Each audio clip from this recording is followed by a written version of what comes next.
time you win, you're your biggest critic. But it was a pretty fantastic performance tonight. Give us your evaluation. Oh, thank you very much. I had a rough day, man. So, yeah, it was a good victory, you know, having such a rough start to the day. So it was good. It was good.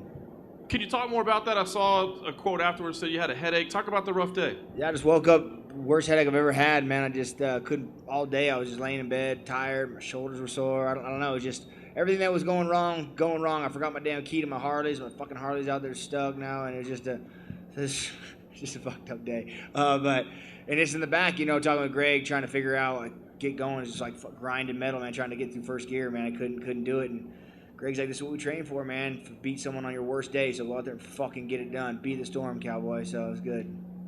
Do you know, I mean, was there, were there any signs this week that maybe some sickness was coming on or anything like that? Or do you know what it was? No sickness.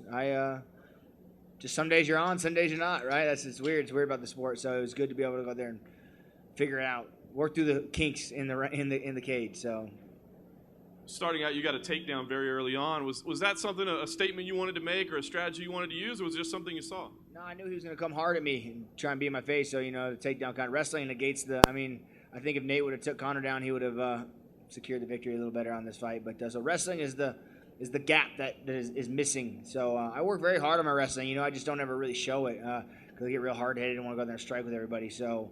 My last couple fights, really working my wrestling and trying to be an ultimate fighter, right? And afterwards, I think you surprised everybody by calling out for a title shot at 155 pounds when you're doing so well at 170. I know you told me before you'd even go up to middleweight as well. So, why do you think that's the right fight for you next?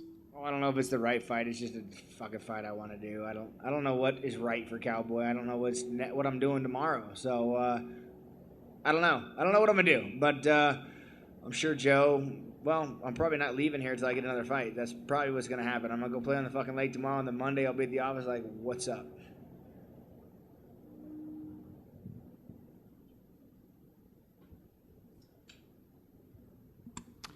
Cowboy, early on, it seemed like you were having a lot of pinpoint accuracy with combinations going into this fight. I know some of us talked about Story's lack of head movement and that sort of thing. Once you got in there with him, was that something you were finding with ease, that you were able to land those combinations like that?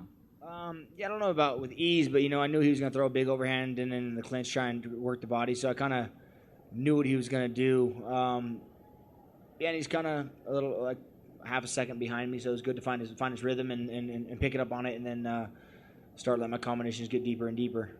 How much of calling out the lightweight champion has to do with the fact that you've got to win over Eddie Alvarez? Is that a big factor in this, or is that just the fact that he's the guy with the belt? Normally, I just say I'll take anyone anywhere. You know, like I don't care who I fight next, blah blah blah. And then the UFC, they always tell us, if you want to fucking fight, let us hear about it. So goddamn it, there we go. I'm letting someone hear about it. Let's go. It's, you know, that was my, I think, 33rd or 32nd walk in Zuffa. Fuck, it's time, man. Let's start making some calls and making some moves. So that's kind of where I'm at. One more for you. It's with him being, with you looking so good at 170. I know you'll go anywhere, anytime. But do you think that there's going to be anybody on your team at Jackson's that's going to say, we got a lot of momentum at 170. Maybe we ought to keep this train going? Yeah, Greg just sat down with me for about a 15-minute conversation and said, Cowboy, I'm with you in the trenches wherever you want to go. But I just don't think 55 is a smart move for you, man. You're fucking hurting your body going that low. And so, yeah, they're already on it. They're like, but we know you're going to fucking do it, so let's get prepared.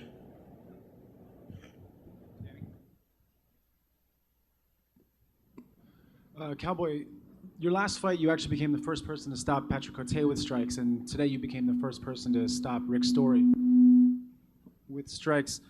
How much do you pay attention to that kind of stuff before the fight, and was that always the plan to try and finish on the feet?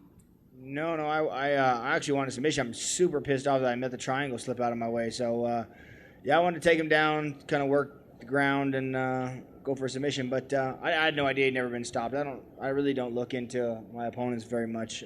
That's like a real fact that I don't see much tape on them. So. All right, and then in the first round, you were in that turtle position, and you had your hand on the ground.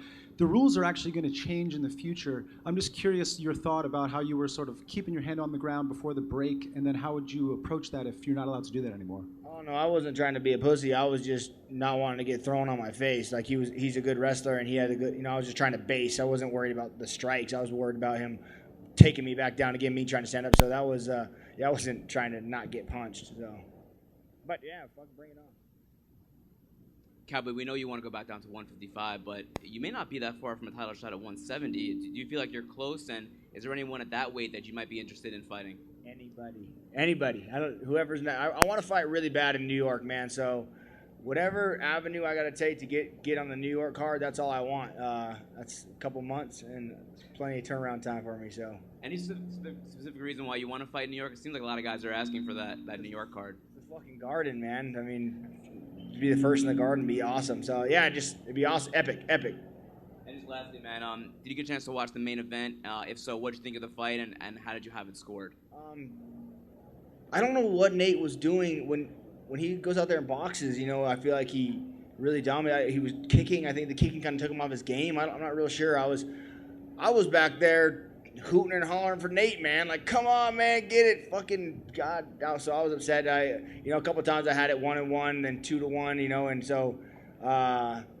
But yeah, I was really pulling for Nate on that fight. Looking forward to it now. I got to listen to this fucking dude talk again forever, so I'm not looking forward to that.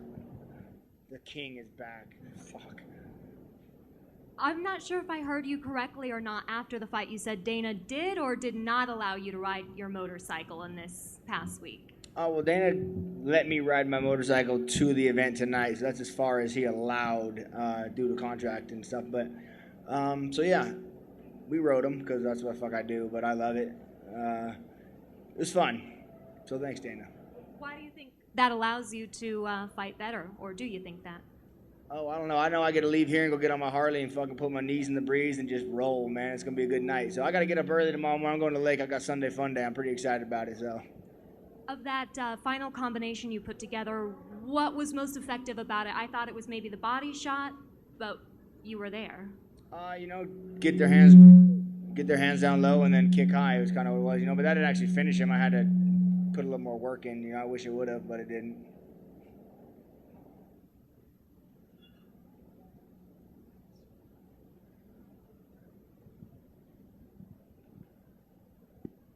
Hey, Cowboy. Congratulations on the win. Could you give us what the game plan is now that you've completed your contract? What do you do now? How do you attack this? Well, I let my management team handle it because all I do is fight, Ariel. So I just got to go out, let them take care of all that, and we'll see. Like I said, I'm a UFC guy, man. I'm not going anywhere. So they're gonna work out everything with that, and I'm looking to get 50 fights in this motherfucker. So how about that? 32, I think, is tonight. So. Are you hoping to wrap it up rather quickly, or do you not have a timetable? Since you say you want to fight in New York, do you want to get this done in the next week, or? Yeah. I need to get it done. We want to get it done right away, so we'll see. Did you feel that pressure on your shoulders going into the fight? Because obviously when you end the contract with a win, that's a high note. Yeah. No, I don't let that – I had no burden at all on me at all. It's just no.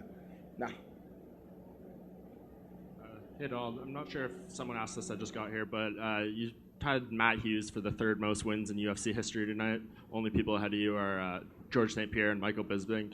I asked you this question in Ottawa, and I'm going to ask you again. What do you think you mean to this company right now, and how does that play going forward? Well, I just talked with Ari, and they seem very happy with me. So I see big things with this company. I feel like I'm a veteran in the sport, man, and I love it. I love fighting for the UFC. Like I said, this is my drug, and I need it as much as I possibly can. I feel like a crackhead up here, already looking for another fight, and so it's good. Sorry, Cowboy. Just had one more. Yesterday at the weigh-in, Ari Emanuel, who you just mentioned, was up there for the first time, and I think of all the fighters, you were the only one to actually shake his hand and acknowledge his presence. Did you know who he was beforehand, and was that a conscious effort on your part? Yeah, I knew who he was. I met him at UFC 202 or 200, excuse me. Yeah, I don't know. I just figured it was the polite thing to do.